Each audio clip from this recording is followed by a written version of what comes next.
سومناتھ کا مندر اتنا بڑا تھا کہ ہندوستان کے سب راجے مہاراجے اس کے لیے جاگیریں وقف کرتے، اپنی بیٹیوں کو خدمت کے لیے وقف کرتے، جو کہ ساری عمر کنواری رہتی اور انہیں دیوداسیہ کہا جاتا۔ ہر وقت 2000 برہمن پوجا پاٹ کرنے کے لیے حاضر ہوتے اور 500 ناچنے اور گانے بجانے والی خوبصورت عورتیں اور 300 گوئے ملازم تھے۔ سومناتھ کے بدھ کی چھت 56 ستونوں پر قائم تھی۔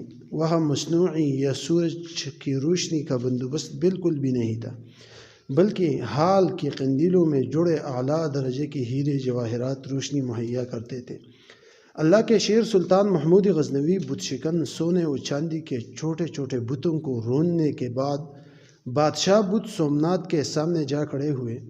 یہ بت 6 فٹ زمین کے اندر اور 9 فٹ زمین سے بلند تھا۔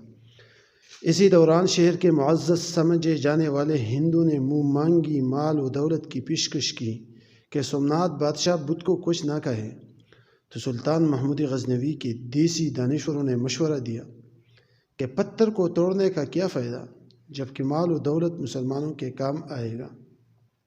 یہی سوچ ہمارے آج کل کے حکمرانوں کے جہاد میں کیا فائدہ، ہم اپنی معیشت مضبوط کرتے ہیں۔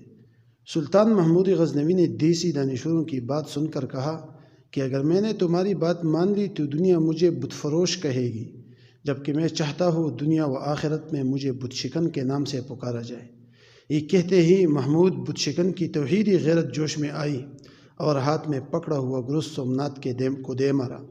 اس کا سر ٹوٹ کر دور جا گرا۔ پھر سلطان کے حکم پہ اس کے 2 ٹکڑے کیے گئے تو اس کے پیٹھ سے اس قدر بیش بہا قیمتی ہیرے جواہرات اور موتی نکلے کہ ہندو معززین اور راجوں کی پیش کردہ رقم سے 100 گنا زیادہ تھے۔